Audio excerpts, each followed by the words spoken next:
Well, I might start. So thank you for those who are joining us right on time. For those who don't know me, I'm Darlene McLennan. My pronouns are she and her, and I manage the Australian Disability Clearinghouse on Education and Training. Today, this session is being live captioned. To activate the captions, you can click on the CC button in the toolbar that is located either at the top or the bottom of your browser, of your screen. We also have the captions available in your browser. So the team are putting in a link to the OneCap app now to enable you to access the captions in your browser. ADCET is hosted on Lutruwita Aboriginal land, Tasmania Aboriginal land. And in the spirits of reconciliation, ADCET respectfully acknowledges the Lutruwita nations and also recognises the Aboriginal history and culture of the land. And I want to pay my respects for elders past and present, and to many Aboriginal people who did not make elder status. I also want to acknowledge all the countries and lands from where you are all today, and acknowledge the elders and ancestors and their legacy to us, and any Aboriginal and Torres Strait Islander people joining us today. I invite you to write in the chat. I think many of you probably already have started. You know the deal if you'd like to acknowledge where you are today. Okay, this webinar today is called Exploring Opportunities for Reciprocal Dialogue between Faculty and Students around UDL Implementation and Inclusive Design. Delivered by the wonderful Dr. Frederic Favet, and he will engage participants in exploring and discussing key themes that have emerged from the research project that explored the way stakeholder groups envisage faculty-student dialogue in relation to UDL implementation across the institution. I think in the coming months, we will be having more and more webinars or sessions around UDL. For many of you in the room, you probably are aware that there's 3.0, UDL 3.0, that has been released by the CAST in the USA, and we hope to kind of bring you some upskilling and knowledge development in the coming months on the update. Just a couple of other housekeeping details. This webinar is being captioned, as I said, by the wonderful Helen from Bradley Reporting. You will be entering the meeting room hopefully with your camera off and audio off, but if it hasn't happened, please turn those off as we are recording. In the consultation and the work we're doing, we will invite you to turn your camera on or your sound on if you would like, but just to be aware that as we're recording, if you could keep those off. If you're having any technical difficulties, you can email us at admin@adcet.edu.au. And yeah, I think that hopefully Frederick's going to have a very engaging session for us. We've got a mentee meeting coming up and a few other things, but please use the chat box for any questions, and we'll pull those out from there because we haven't got a Q&A box. So really encourage you, if you have some questions, to be succinct in asking those questions, and hopefully we'll be able to kind of find those as well. All right, I think that's it. I've done too much talking, so I'm going to hand over to you, Frederick. Thank you very much. Thank you, Darlene. So welcome, everyone. Good afternoon. Normally I'm in BC, but I'm speaking to you from the west coast of Ireland, where I'm here for 3 weeks doing a research project.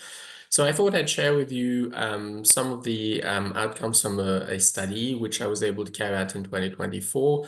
This was funded by a teaching innovation grant within my own campus. And it looked at exploring reciprocal dialogue between faculty and students around the notions of UDL implementations, inclusive design, and particularly sustainable implementation. We're going to do this in a sort of interactive way as much as we can, and I'll come back to this in a minute.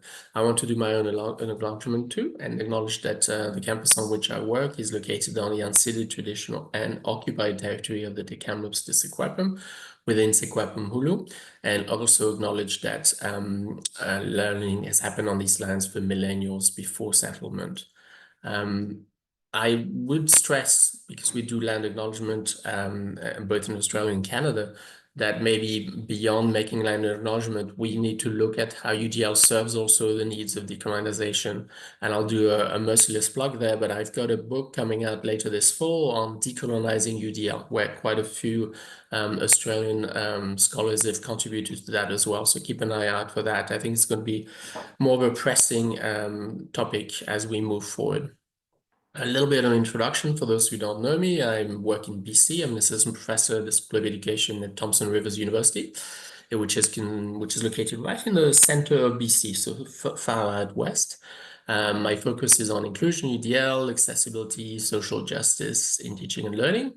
And I'm also a consultant, both domestically and internationally, and I act as a consultant both with K-12 schools and the tertiary sector. So my UDL experience really is across sectors. I've put you a link there as well, you shall find on the slide, which is to my institutional bio. So not to overload the slides here and give you more material than is needed, but if you have questions. I also realize to speak very fast, so I'm going to make an effort to speak very, very slowly today. And since it's 6 in the morning, it might help. So this is a quick overview of what we'll cover today. I'll do a brief overview of where we are with UDL. Most of you are probably familiar with it, but it's good to still level the playing field and make sure we have the same overview as we come in. And then particularly within that scholarship, examine the role and the place and the importance given to student agency and student voice. And then we will give you a quick overview of the study, but the aim is not to do a sort of top-down delivery of the findings. It's more to engage you in brainstorming around the topic. And then every so often, I'll give some input as to what this study actually led to in terms of findings, right? To feed your own reflection rather than to necessarily imply that what we came up with is immediately transferable to another campus. But I think it begs a lot of questions around student-faculty dialogue. And that will lead to a recap on the best practices, which we have framed around this project, and then acknowledge some of the continuing sort of ecological complexities that maybe make these ideal objectives still sometimes hard to achieve. We have to recognize the complexity of the institutions that we work in. So the context, I'm just going to spend a little bit of time here. Obviously, UDL has developed very fast in the last 15 years, particularly in Australia. I think it's one of the places where we've seen during COVID a huge burst of energy and momentum around UDL implementation. There's lots of pockets. If you look at North America, I would say at this stage, we're not looking at systemic growth, but we're looking at lots of pockets of activity. With some more dynamic than others. And obviously the COVID pandemic has given all of us an opportunity for more receptiveness from faculty. And what I keep saying is that, during COVID, most people accepted their role as designers. Before that, I would find it very difficult to talk to people about design and inclusive design because they would say, oh, I don't design, I just deliver. I think on the day of the pandemic and the online flip, the online flip, we all realized that we were designers. We make good and bad decisions and they have an impact on learning, and people have become very aware of that. So it has fed the general moment around UDL. There is some concern in the literature at the moment that maybe that momentum wasn't sustained. Many people, particularly here in Ireland, actually, are coming up with papers and literature and studies around the fact that we are very quick to go back to the old normal and to forget the lessons of that past. There's definitely been a widening context of the UDL implementation as well. So we're seeing a lot of work now around further education, or VET, as you call it in Australia.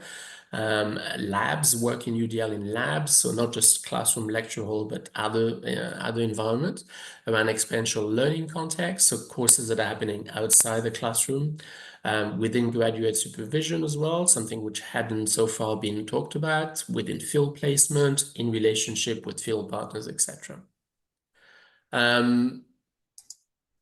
Sorry, but as I jump too far there. No, that's oh. Seem to be, Oh no, that's right. Sorry, but some of the concerns are around the notion of sustained development. So, how can we ensure that that momentum, that the questions that we ask ourselves actually lead us to think of UDL implementation in terms of sustainable development? A lot of what's happened so far has been around, and it may come up in the slides. I think I've put the slides in. There may be one that comes up later, but I'll talk to it now. How do we keep that momentum sustainable? I talked about pockets and pockets of different sort of intensity of momentum. So how can we keep this desire and this interest sustained, both in terms of across the campuses and across the universities and the field, and also in terms of longitudinal development? And obviously, within that context, we are going to ask ourselves what roles students have to play within the sustainable development. The other question as well, despite this growth in development, is that most of what we've seen has focused on the classroom. So changing teaching and learning, changing that individual relationship between instructor and students. But we haven't so much focused on the strategic relationship of what happens on the campus. So not just a teacher in relation to students, but a teacher as an employee within an environment where they are part of management of change process. So this project is really uses this as a base and say we've come some way, but now we have to think about sustainable development of UDL. What roles do students play in this development? And also, how do we push the reflection that we have and the scholarship that we have into looking at the strategic implications of development, not just in the micro of the classroom, but in a wide scale? So some UDL strategies for interaction, there's a chat box. Please feel free to use it right through. We're going to try and keep this sort of interactive. There are 2 Menti activities coming up. So at some point, you will need another screen or another device. And if you want to go now to menti.com, I will generate a number when we go into presenter mode on Menti, and you'll be able to do a quick poll. I've also created a Padlet, and the link will be shared with you in the chat. And the Padlet there is for normal synchronous, asynchronous interaction.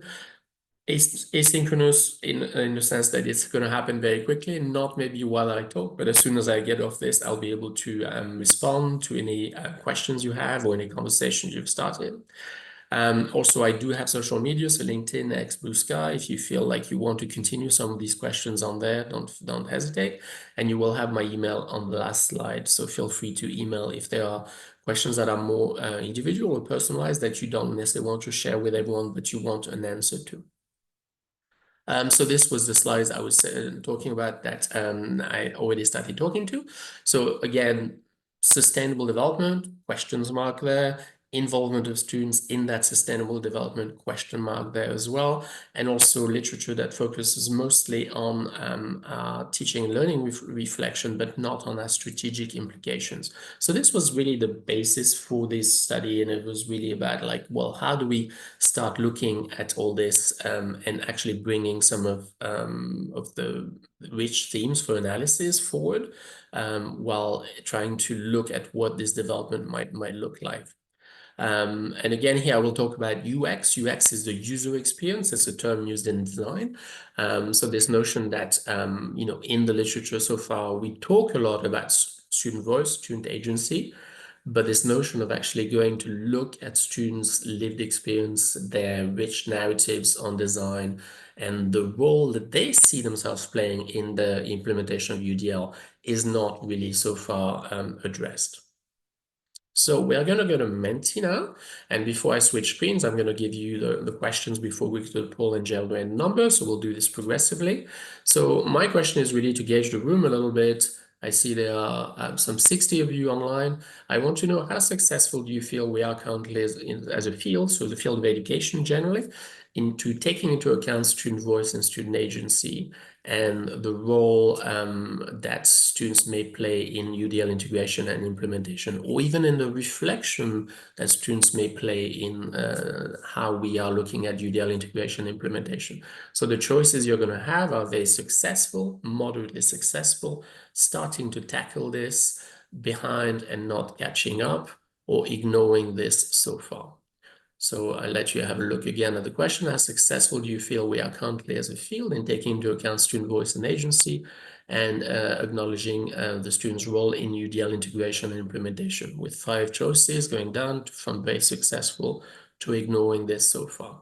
So I'm just going to switch us to Menti, and I will get the poll going. So it's activity 1.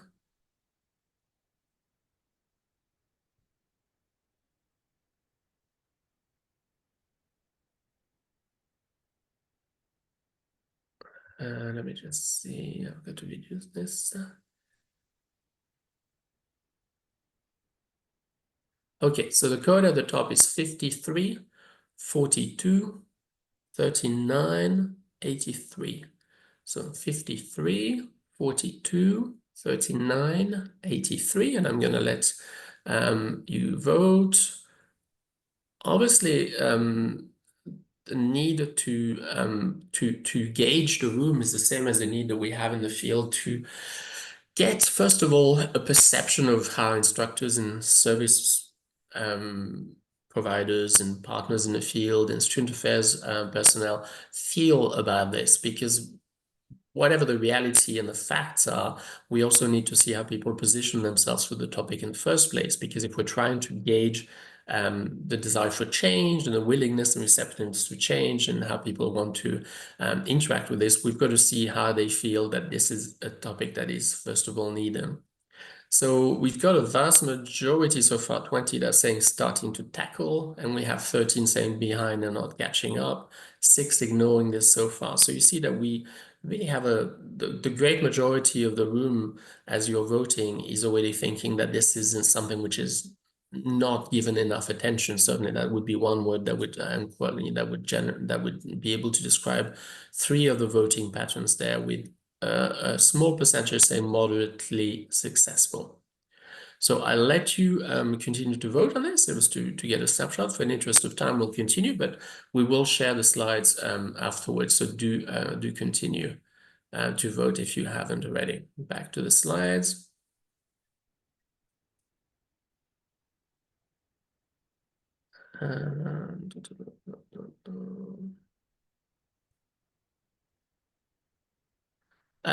So the literature, I'm going to go through this fairly quickly, but as we've said, literature evidence of paucity of student voice and agency within UDL momentum. I've written a little bit about it. Some people are writing to tackle this. As I said, for so far, it's mostly a commentary on the absence of student voice and agency. So it's more call to action, I would say, than really any studies that have actually unearthed evidence of the voice and agency being taken into account.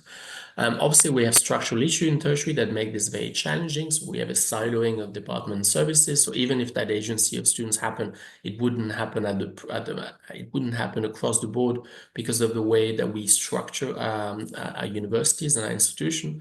The power dynamics definitely downplay that student voice as well. We're aware of that. The quick turnover of student population is also one of the complexity, because once you get people at ease with talking, often they're graduating and they're moving on.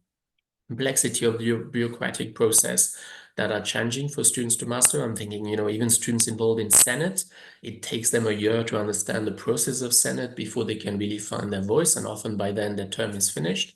Heavy load of student advocates. So if they are volunteering or having a voice, they also are dealing with the student workload as students, which makes their role difficult in that sense, because their workload is heavy, and the precarious living conditions, which affects, I think, people in Australia, students in Australia, as much as learners in North America, where, in terms of pyramids of needs, if you're busy finding money to put food on the table and pay your fees, you're maybe not so preoccupied about having a voice and being heard on all of the topics that matter to you. And obviously, faculty and departments have very authentic avenues for user experience feedback on course design, but they are few and far between, and we'll look today as to how authentic they can be as well. I think we've looked at that. The ecology, obviously, of student bodies of the tertiary institution is something I talk about a lot. Whenever you're looking at change within complex ecological environments is not going to happen at once. So obviously, one of the problems that we're seeing now with this pendulum swing after COVID is part of this, right? If you have very complex institution, you're trying to trigger change is difficult. And in terms of systemic theory, this complex system tend to find that status quo and come back to where they are. And also, obviously, we have to quickly talk about also neoliberalism and the marketization of the tertiary sector. Even if you are trying as an instructor to have transformative participatory philosophies that are embedded into your teaching, the modus operandi of that business model, market model are going to be working against you. So again, the students will be the primary victims, as in casualty of this process. And we'll come back to this in some of the feedback from the study. So some background of the study. This was again funded by a teaching innovation grant within my own university, and the aim was really to develop a community of practice around UDL, because I'm relatively new to this campus, and there wasn't one, and it's one of my objectives. But also to create a discussion circles for students in parallel to this, and to develop both of these bodies, to carry out semi-directive interviews as they were sort of coming together and starting to take shape, and then to wrap up with an opportunity for dialogue between these two groups. This is deeply grounded in action research, and the aim was to obviously collect data and be able to draw some themes from the qualitative analysis of these interviews, but also to create lasting frameworks that would outlast the study itself. And also create an opportunity within this to empower students to amplify their voice within the project itself. So both on this campus and within the literature as well. And this is what I'll come back to every so often. As you can see from right now, and I'll stress it now, the aim, which was interesting for me, was to say, well, the people that we're going to have in this community of practice on UDL and in this student discussion circle are not necessarily from the same faculty. So they may be more willing to talk to each other, because they're not necessarily people who are engaged in a classroom dynamic. So really to look at a more, ecological dimensions where we could create innovative opportunities and avenues for dialogue, when these would not have been the traditional routes for common communication within the classroom itself. So we're going to go back to Menti, and because I'm going to start talking to you about this dialogue, opportunities for dialogue, I would like you to get your feedback on to what degree do you feel student feedback, whether it's anonymous or not. So here we really want to cover course evaluations, but also whatever other polling faculty may be putting into their VLE, for example, virtual learning environment, or whatever opportunities for dialogue and feedback they are opening in a non-anonymous way in their course. To what extent all of these opportunities do you feel are truthful? Students in those opportunities are truthful when it comes to accessibility, inclusion, inclusive design. So the rating will go from extremely truthful, mostly truthful, somewhat truthful, not candid, very cautious. Right, we're going to go through all of these. So again, I'll repeat the question: to what degree do you feel student feedback, anonymous or not, is truthful when it comes to accessibility? Let me get out of the presenter mode here.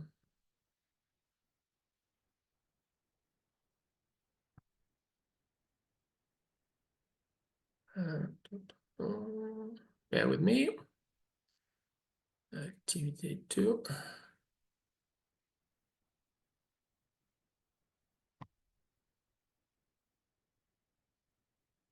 And I can see the number because, and give me a minute, because the bar at the top is blocking me. You can probably see the numbers. There we go. 62, 65.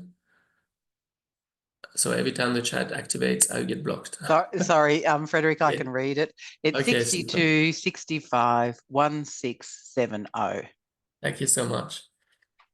And obviously, this was an interesting question for us as a background, because don't forget that we actually, within the parameters of the study, we're looking at, because we had to limit the scope in a way of the study, we couldn't just go for the whole of the campus instructors, including people who'd never heard of UDL, and the whole of the student body, including people who'd never heard of UDL. We were working with people who were already somewhat familiar with UDL that wanted to join the community of practice, or students who had been somewhat exposed to UDL, we were interested in joining this group. So we had both, on both sides, with people who were quite in favor of UDL, definitely already allies, already interested in these topics, and already interested in the notion of talking about it. But we were right away interested in saying, well, that communication might be happening with these people who are already favorably on the side of UDL, but to what extent are they actually being truthful or candid when they talk to each other, right? So not just the notion of dialogue, but meaningful, authentic dialogue that actually leads to change. So the voting has started, and we've got about 16, so about half are saying mostly truthful when it comes to accessibility. Some are saying extremely truthful. We have a percentage there, and then 8, so I would say about a quarter so far saying somewhat truthful. And also you see that the concern that we have when we started asking this question and looking at the notion of authenticity and candidness and candor was that, dialogue can also be a hindrance if we think that we're dialoguing, but we're not dialoguing on the same understanding or with the same values or with the same frankness. So I'll let you continue to vote, and I will come back to the slides and share them with you. At the end, I'll just go back to the slide deck and we'll continue our reflection.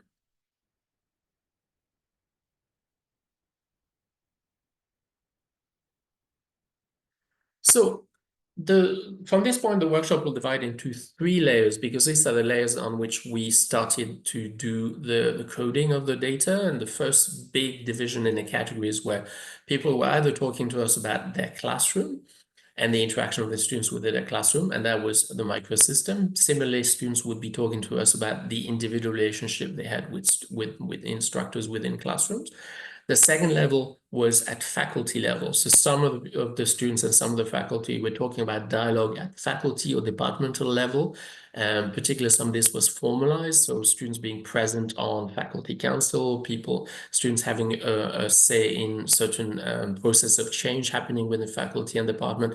The last one is a campus-wide reflection. So both on the faculty side or student side, people were at other times talking to us about dialogue happening onto campus institutional level. So this might be through Senate or through large body consultation where students had a part, or obviously through the student union role. And the student union played quite a large role in this project, and they actually hosted the student discussion circle, and they had a lot to say about this as well.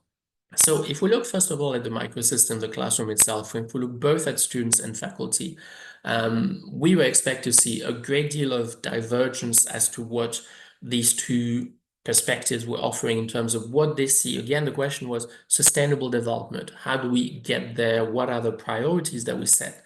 Again, one of the opening in the semi-directive interviews was there's a lot we can do with UDL. So where do we start? We can't do it all. So where do we start and what do we prioritize in terms of being really, if they were to be a policy or a mandate or a setting of priorities, what would these priorities be? We didn't see the divergence that we thought we would see there. But what we did see right away was a divergence more in the process of dialogue, right? A clash in perspectives in terms of what communication looked like, what sharing of perspective is, and what would be a process of consensus. So on both sides, there didn't seem to be the same notion of, well, if we are going to talk about priorities, how do we talk about priorities? Not so much the diversion was so much about the priorities, but even about engaging. So here it was very interesting because, again, we're talking with UDL advocates on the faculty side and students who are already familiar somewhat with UDL on the student side. And you would have expected that they would have said, oh, all is good and we are able to talk about this. But there was a willingness on both sides to accept that beyond that superficial reassurance that, yes, everyone who's a UDL advocate is student-centered. Is it that simple? Is it straightforward? There's definitely a growing dilemma, I think, amongst instructors more generally than in the study. This is something I see in the field about whether we can truly envisage all of the barriers that a student is expecting through just the reflection on inclusive design. Don't forget that one of the great buy-in on UDL is you say to instructors, you can sit in your office with a common sense approach, you can actually figure out where the barriers are, and then you can use the UDL principles to address these barriers before you even get into the classroom. Well, that's all good and well, but I think there's growing unrest that it's a good starting point, but as we go into more sustained development of UDL, is that enough? Or do you need the students there to talk to you about their lived experience and the problems that they actually are having, the barriers they are actually encountering, before you can fully grasp where the points of tensions are in your course? What I'm saying is that even with the best of intention, if you sit on your own without that contact with the lived experience of students, can you really envisage the full scope of what that redesign looks like? And we definitely had some of that candor come in, and a lot of the faculty members who talked to us during the semi-direct interviews actually said, you know, I give a lot of opportunities for dialogue. I'm not sure that they actually are truthful or grabbing or grasping these opportunities with, you know, with full authenticity. I think on both sides, the both stakeholder groups were very aware of the power dynamics that make any dialogue about design very challenging. And we had some very authentic feedback from students who would say, basically, I'm in a course and someone's interested in UDL. I'm not necessarily going to tell them that what they're doing is not enough, because I'm supportive of what they're doing. I want to be encouraging. I don't want to be frank and abrupt in the way I say that design doesn't work. That assignment did not work for me. You should get rid of this. This doesn't work for most of the class. So we have an issue there because that authenticity, even at a micro level, is not necessarily there. And I think a question we have to ask ourselves is that, you know, the etiquette of classroom is such that can we have any authentic dialogue? We can have some encouraging dialogue, I think, set the basis for that. But we've got to really think that if we are going to talk about student agency, about saying to a student, okay, you've got the full floor here, tell me what is wrong with my design, they're not necessarily actually grasping that. Another element to this is the complexity of the cultural dimension about it. So we had some students who were international, and they very strongly said, you know, it would be really counterintuitive for me to say to a professor who has that role, there's something, you know, fundamentally wrong with the way you're approaching part of your delivery or part of your assignment, etc. That was very, very marked from the international students, who were perhaps even less likely than domestic students to actually be honest about the feedback that they would like to give someone. And there was an element of politeness and kindness. Again, on this side, you're talking about people who are advocates on both sides, and a certain respect for saying, well, at least you're engaging with this. We don't want to make you feel like it's not being successful. But for us, for the purpose of saying, well, you know, what are going to be our indicators that we have to go further than the design is successful or not successful, etc. It begs the question of how will we be able to get that feedback if we're not getting through these classroom discussions. The second degree is the departmental and faculty scale. So here, you know, both sides were fairly in accord in saying, well, what we're looking for, that authentic feedback, that agency, that genuine role being played in a user experience sort of exploration, is not happening. There are definitely lots of full mechanism for consultation. So here we had some of the participants had sat on faculty council or might be representatives, student representative on schools, school meetings, monthly school meetings, etc. We had several students participating in wider student representation on accessibility committees, on teaching and learning committees, on some Senate bodies, which would still have been departmental in scale. And all of the students in those roles said that really they felt that it was tokenism, that really they were asked to be in the room, but whenever it came to crucial questions, to be honest, they said that when it came to crucial questions, they felt that the debate around teaching and learning was limited in scope anyway, that even with faculty, it didn't seem like people were really encouraged to be honest and you know, and frank about the needs that existed around reform and the need for transformative practices, for more accessibility, for more student-centered practices, etc. But they felt definitely that their role was a nodding role, that they were present in the committee, but really there was never an opportunity for them to be frank and honest. And again, the power dynamics, right? Saying sometimes you're the only student in a room, there's 30 people in a room. Even if the opportunity, is given, to what extent are you really expected to take the floor and represent all of the student body of that faculty when you are present for 5 minutes and given the floor for 5 minutes? So a certain fear too of opening those doors, but to what extent is it really a call for genuine feedback? The faculty were equally candid about saying, we're not saying much engagement with students at that level. It's more information sharing, that they are there and they actually access that information. They're able to go back to the student body and explain why changes are made or why changes are not made, etc.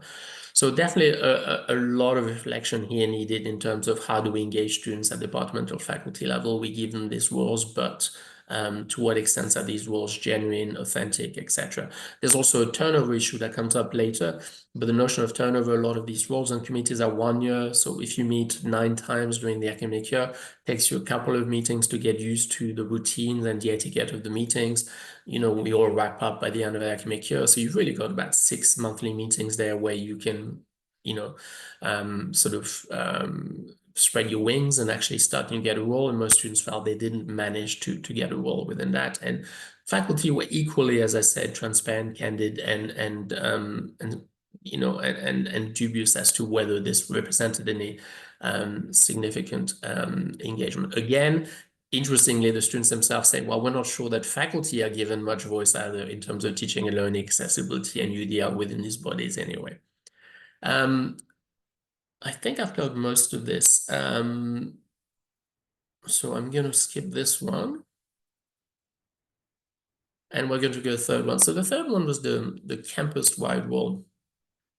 And here the student union was involved from the get-go, was really interested in this project, and as I said, hosted the student circle and was interested in the sustainable development of that group, and will hopefully in September start again and be involved in this beyond the study. They were definitely formal roles that the unions and the student body as a whole had within campus to amplify voice, etc., create avenues for organic dialogue. But the student union were, first of all, so lots of points coming up here. First of all, was highly aware that in this, and this I found this really interesting, that in this neoliberal time, so again, in this time of marketization of tertiary, business model of tertiary, they were actually worried that the critical mass of the students they represented would not necessarily be in favor of UDL. And they had a really significant fear that really in this sort of market approach in business approach to delivery, most students were actually quite at ease with the notion of expediency of, I register, I take my course, I get my exam, I leave. And that some of this, a fair portion of their student body would actually see UDL as extra work. And that deep engagement, authentic learning was not actually necessarily something that appealing. And so they were afraid that even if they went to their stakeholder group, for voice and for an agenda to move forward, there might be pushback from a critical mass of learners that are actually quite comfortable in this process of banking model, let's call it, going back to Freud, this notion that I'm on a conveyor belt, but I don't care because I'm out of there faster if I don't ask questions. And I think for us, that's a really interesting point, that so many of our students have internalized this model of, well, it's not necessarily student-centered and transformative, but I don't care. I just want to get on with it, get my credits and leave.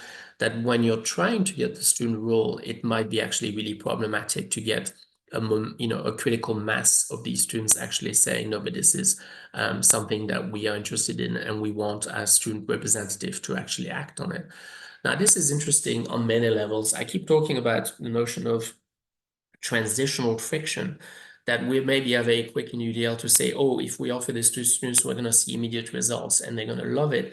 I think whenever you move students who are used to a sort of banking model into transformative models, UDL inclusion generally, but also even constructivism, social constructivism. You've probably all experienced this. The first reaction is actually unease.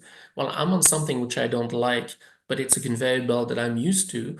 You ask me to step out of the conveyor belt and to engage with my learning in ways that I've had no heads up. I'm not quite sure of how I'm going to do. I have a worry about my grades and these sort of, market-based indicators that I'm doing well within a system. So if you ask students to step off that conveyor belt, they may actually not be that comfortable at first. And this transitional friction is about accompanying students through an arch process longitudinally of saying, okay, this is new to you, but I'm going to accompany you. I'm going to explain to you why I did this, and I'm going to lead you to see that this actually has a really rich impact on your learning. That transitional friction can be really problematic if they're not accompanied, things are not transparent, they don't really understand why they're doing it. So I think this is what we're looking at, is that for a lot of students who've not been exposed to UDL, that accompaniment hasn't existed. The transitional friction is such that they may actually end up being quite fearful of this shift to something which is the unknown, which is new. So that was a real concern from the student perspective on the campus scale. Also, the student union is worried about the pocket manifestation of UDL. What we see at the moment is an ad hoc, sporadic, oh, in this class it's there, in this class it's there, in this department it's not there, in this other class it's not there. So they're saying if you're looking at the student perspective, and all of the participants that were students talked about this, it can be really unsettling that we are asking them to navigate environments that are super inclusively designed and student focused back to traditional environments. On another course, they'll go back to something which is UDL, and then out of it again to something that's not UDL at all. It makes sense for us that we say, well, this implementation is classroom based, it's within that bubble, it's happening there. But if you look at the longitudinal trajectory of a student through a 3 or 4 year degree, well, we ask them to constantly fluctuate in and out of these environments that are either congenial or completely uncongenial. And that is problematic. So their issue was, well, if we don't do this systematically, if we can't manage to find these across-campus sustainable ways of doing this, we are dooming our students to navigating environments basically that don't make sense, that are so dichotomous in nature that they force them to constantly be in transition.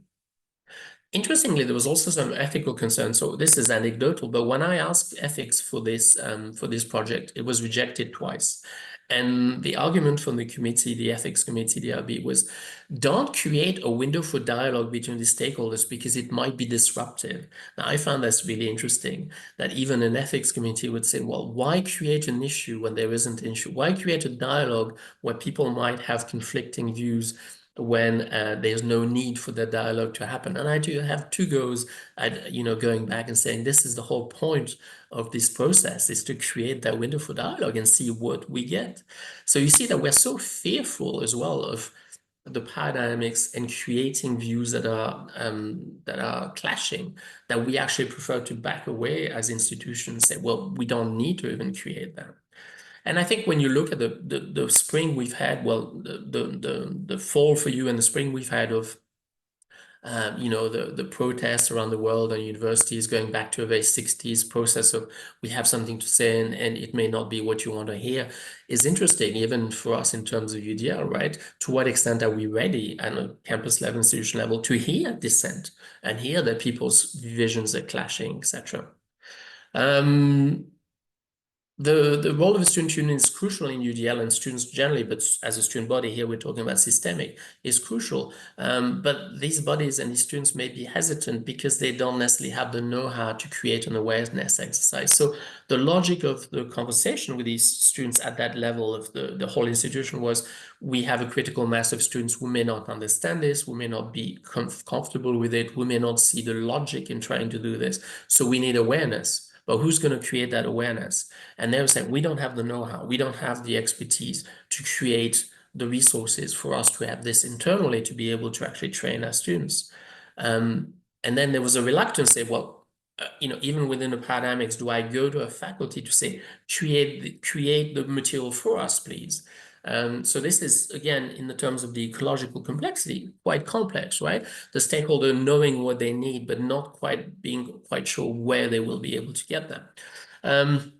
And then there was an understanding, and this was on both sides, that actually much of what's happening around UDL is based on volunteering at this stage. The workload of faculty around UDL is not recognized, but for students, it's unremunerated work. And in a way, again, there's something really ironic that we're saying, oh, students get engaged at the campus level, be part of this process of implementation longitudinally. Oh, but we're not going to pay you for it. So you're just going to have to do this volunteer on top of your student workload. And finally, there was definitely fears on the student side of tokenism again, of students with disabilities particularly being used, over and over and over and over again to be part of this process of UDL implementation. And really a realization that, well, these are students who are dealing with considerable barriers already, and then they have a student workload, and then we're asking them to have another role, literally a role that should be recognized, they should be paid for, and that they may not want because they may be busy with other things. We're not doing too badly, so we've got about another 5 minutes of this, and then we'll open up for questions. So in terms of going back to the findings, so the project is an action research in favor. So we sought to create these two stakeholder groups and to create that dialogue. And this was successful. And I'm going to be quick here, but the innovative part of this, again, was that this dialogue at the end and these two focus groups did happen. And although both of the groups were talking about the difficulty of having that dialogue in an authentic way, it did happen in an authentic way at the end, which was also coded and integrated into the data analysis. But what was revolutionary about this is that we had people able to have these conversations because they were not on the same faculty. And we made sure of this. In the focus group, we actually matched people, so there was no one from the same department or same faculty. And it's something maybe that's revolutionized for us because most of the dialogue and most of the scholarship and the field reflection around dialogue between faculty and students has been around the fact that it's going to happen in the classroom or it's going to happen in the department. But really, if we want it to happen authentically, maybe it needs to be happening in a completely different way, where we are creating this interdisciplinary or multidisciplinary approach where people across disciplinary boundaries are able to have much more of an authentic discourse around change, power dynamics that involved in that change, and also how to make this sustainable. And they're not going to reach that level of authenticity if they stay within their own discipline and their own silos where the power dynamics are so great. In terms of best practices, and there's two slides here, one for faculty, one for students. The faculty, a lot of other things came up in the discussions that aren't necessarily just about the dialogue with students. First of all, there was really an interesting acknowledgement that at the moment, all the work we do in UDL is siloed again. It's happening within school, within discipline. And this project also gave people an opportunity to talk to people they'd never met before who were doing UDL across disciplinary boundaries. So someone from business meeting someone from nursing. And that was really encouraging. There was really that enthusiasm around that. Also a recognition that, something that came out of the studies, they were like, oh, but people here already know about UDL. What about the people who don't know about UDL? What are we doing to actually attract more people into this dialogue through onboarding of faculty, continuous training across campus, etc. Also, a lot of them saying, well, I want to engage with this, but let's recognize the redesign of workload planning in my tenures and promotion package. Let's involve the unions. Let's actually have this scheduled into our workload in a way that makes sense if it's going to be sustainable. Also, the increasing number of sessional contract faculty, they were not present in this project because by the very nature of the way we carry out the recruitment, etc., it was really targeted at people who have a full affiliation. But sometimes in certain departments, up to 70% are contract faculty that may be teaching after hours or on weekends, etc. They may not even have opportunities to engage in this dialogue. So how do we reach them? And then an urgency to change mindset around student voice and lived experience. So there was really, again, that candor, realizing that I do my best. I give every opportunity to get that authentic dialogue. I realize that maybe the parameters here are wrong, and I will not get that authentic dialogue because of the power dynamics that are framing the place where I have the openness to ask for that feedback. And then a need for less threatening use of student feedback. Again, there was a lot of queries around, well, we have these student evaluations, but we ask them so many other questions during the evaluation. Are they really going to be truthful about the thing that we do want to hear about? And then, there's that whole like, well, for people are very conscious, for example, that if you're a contract faculty, that student feedback during the formal evaluation is also, again, a sort of paradigm. That person wants a full-time job, they wouldn't put on, is my grade good enough, etc. So a lot of other things were coming into play in the way a student evaluation could be used in lots of different ways. From the students, obviously, a realization that involvement student union is urgent. And the fact that student unions report that they need support from UDL workers to create awareness and tools and things they can use internally, but who's going to provide that? Issue around the turnaround, that they realize that by the time we've got people trained on UDL and they have a role and they have a voice, it's time for them to graduate and moving on. So there's an inherent issue there around establishing and sustaining that voice. A pressing need for formal channels of communication with the student body at department level to change that tokenistic, oh, we have a student rep that will do, and that information sharing is not enough. It's about, input and about participation. Importance of widening UDL discourse beyond disability. That was very important for the student body, saying, well, if you want this to matter and to be developed sustainably, we need to change the resources we have, because most of those are focused on disability, not cultural diversity, not linguistic diversity, not just being a non-traditional student. So how do we tap into that student body if we don't have a discourse that actually includes them and brings them in? And then again, this knowledge of addressing and acknowledging neoliberal mechanisms that mean that sometimes students are so forced to be in that sort of banking model that they become comfortable in that banking model. And a lot of the students, what I'm saying, it's not going to be easy, even if it is for best for them. They may not at the moment realize that it's best for them, because by adaptation, they think, let me just get out of here and comply and do what I have to do and not rock the boat. So obviously, these are best practices, but there's remaining issues around student involvement. And, how can we do this if we're not interested in ethnographic sort of exploration of student lives? Can we actually do this? I had a recent example in another project I'm doing at the moment in Ireland, where someone said, I was talking to one of my most dedicated educator in my department, a transformative educator. But when I got student feedback, and the student said, one of the great pieces of redesign would be if we had 15 minutes discussion windows to discuss assignments, just so we understand the directives, etc. And they were saying these committed transformative instructors pushed back on this and said, no, this is enough. There's a limit there. We're becoming too indulgent. Students at one point have to take accountability for their work. They shouldn't need another 15 minutes to just go around asking questions about the assignment directives. So here you see some of the difficulties is that even people who think they're transformative and think they are, they are involved in that process may still have sort of ableist sort of, boundaries where they suddenly say, push back and say, no, I don't want it. And why? Is because ultimately we are still doing this from a teacher-centric perspective. I think this is as far as I'll go. But what if the student tells you that's not enough and your redesign has to go much further, or this is required, and you're not comfortable with that? So, can we really do this locked away in our office, looking at the three principles with a common sense approach? Or do we have to go further and really engage in a nuanced, authentic, reciprocal dialogue to be able to get that feedback?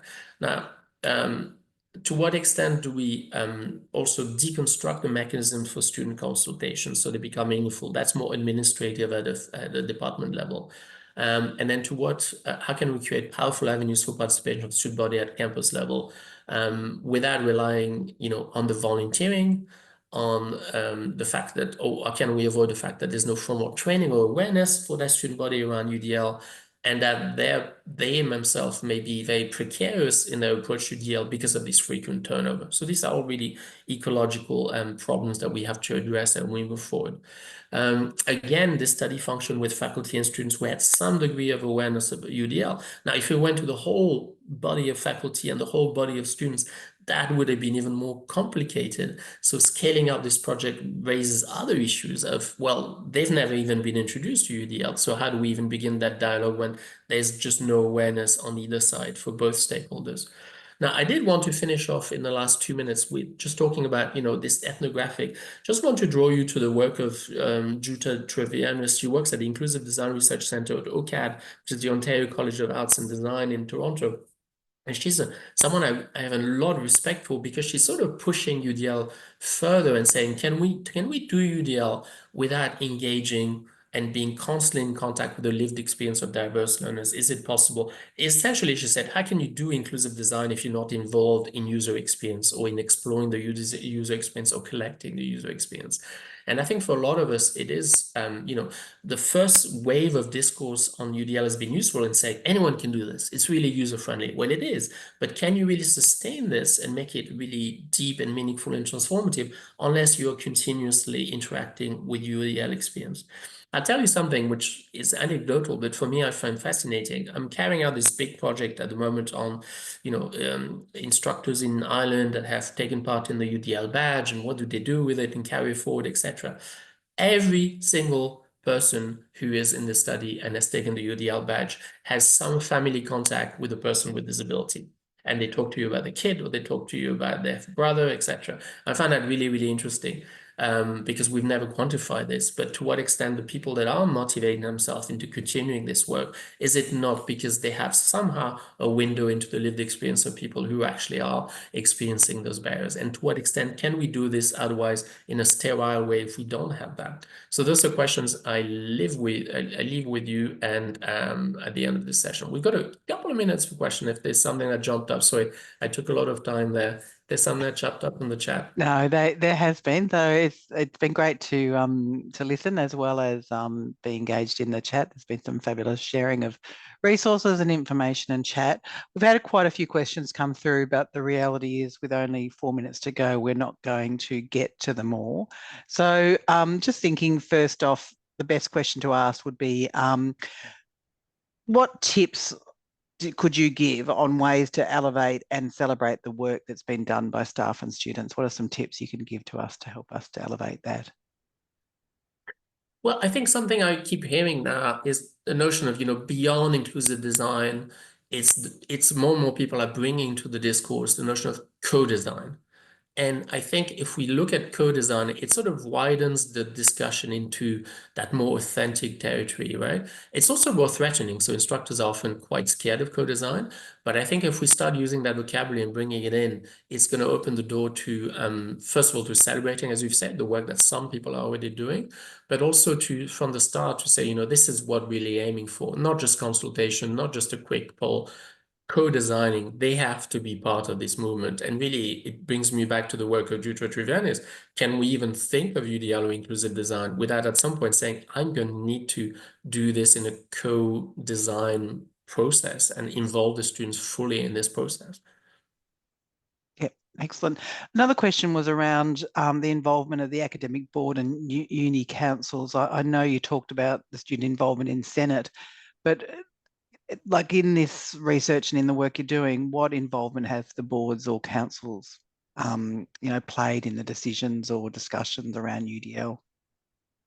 Well, that will vary from institution to institution. My campus, for example, has an accessibility committee that is now has progressively integrated people from all departments, and that makes representation of Senate. And those representations have to do with the fact that BC is about to integrate enact an accessibility act, a provincial accessibility legislation that will force universities to be accountable in terms of certain things, and UDL is included within that. I still think that whenever you see, and it's a wider discussion, but whenever you see UDL at sort of mission level statements, strategy level, in the discourse of academic boards, etc., and Senate, it's still very superficial. So even when it's included, I find it's very rare that we look at the implications of what it means. So it's very easy for at high level say, oh yes, we're committed to that. But unless we look at the reflection that this leads to, both in dribbling this down across the campus through all the faculties, across disciplines, but also again, in terms of accounting for people's workloads, what are the financial implications? There's a funding issue there. If we want people to engage with redesign, we have to think of what it's going to cost for people to engage with redesign. And I think at the moment, I'm not seeing any campus where that is actually done in a realistic, pragmatic way. Even when you look at Ireland, that's, and bless his heart, there is pushing for, this UDL charter that all these presidents of universities are going to sign. But if they sign it and they don't actually think about what are the implications in terms of workload, in terms of, recognition of that work, in terms of, creating windows for that work to happen, then it's still going to be a tokenistic sort of signing on principles, but without any reflection as to what these principles imply for our everyday work and the onboarding of people, etc. Yeah. No, thank you for that, Frederick. We do have Dara speaking to we have a UDL community practice here in Australia, which is great. And Dara is joining us in September to talk about the charter. So it'll be interesting to get more feedback on that. And each of us, America and Canada and Australia, we're all kind of doing different responses to try to embed and support UDL. So it's great to collaborate. So thank you so much for your presentation. It was fabulous to once again hear from you. I love listening to you and seeing what your research is doing and following you on social media. It's absolutely brilliant. So I encourage everybody to engage in the Padlet, continue the conversation there, also to connect with Frederick in all the ways he suggested. This video, this session has been recorded and will be placed on the website in the next few days, and please feel free to share. We also have a short survey that we'd value your input into adding your thoughts and also suggest future webinars. Please sign up to our newsletter as well. And we've got two webinars coming up. One is Celebrating Student Success, Embedding Inclusive Practice into Graduation, which is coming up next week, which I attended at a conference. I saw that presentation at a conference a few months ago and loved it. Really a great way to think about how we can be more inclusive in our graduations. And then Unmasking Literacy is a model for developing academic literacy in neurodiverse enabling classrooms. So that, once again, a fabulous topic. So thank you all for joining us. It's been fabulous to see the great engagement that people have done in the chat and the engagement they've done in the Mentimeter. And thank you, Frederick, for your time. Take care. You're welcome. Thank you. And yeah, don't hesitate to engage in the Padlet, and I'll keep moderating that through the day. Thank you.